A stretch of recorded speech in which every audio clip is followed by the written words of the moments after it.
আসসালামু আলাইকুম everyone, welcome back. আজকে আপনাদের সাথে শেয়ার করব ডিমের দো পেঁয়াজা। খুবই কম সময়ে ঝটপট তৈরি করে ফেলতে পারবেন এই রেসিপিটা। ডিম নিয়েছি 8টা। এই ডিমগুলোকে আমি এখন খুব ভালো করে সিদ্ধ করে নেব। সিদ্ধ করা হয়ে গেলে এরপর ঠান্ডা পানি দিয়ে ট্যাপ ওয়াটারের নিচে ডিমগুলোকে ছিলে নেব।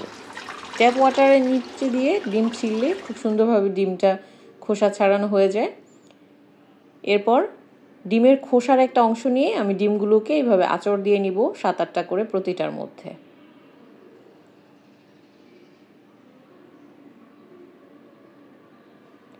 প্যানের মধ্যে তেল গরম করে নিচ্ছি 2 টেবিল চামচের মতো। 1 কাপ পেঁয়াজ কুচি দিয়ে নিচ্ছি।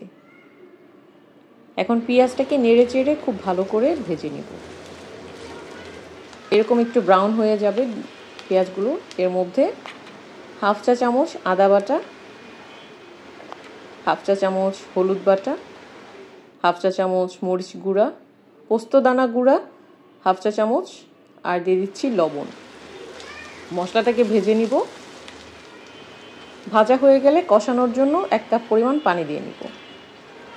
পানি দিয়ে ঢাকনা দিয়ে মশলাটাকে ভালো করে কষিয়ে নিব।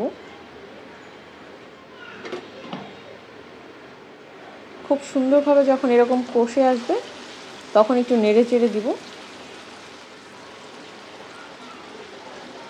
ডিমগুলোকে দিয়ে দিব কষানো মশলাটার মধ্যে।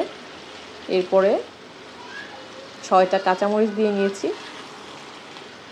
মশলার সাথে ডিমগুলোকে নেড়ে চেড়ে উল্টে পাল্টে দিব।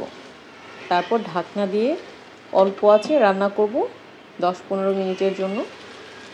বেশিক্ষণ সময় লাগবে না, খুব অল্প সময়েই হয়ে যায় এই রান্নাটা।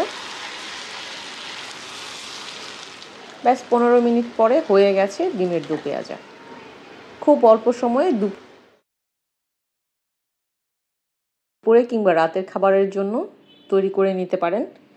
গরম ভাতের সাথে অথবা পোলাওর সাথে সার্ভ করতে পারবেন। রেসিপিটা ট্রাই করবেন এবং অবশ্যই ফিডব্যাক কমেন্টে জানাবেন। সবাই ভালো থাকবেন। আল্লাহ হাফেজ।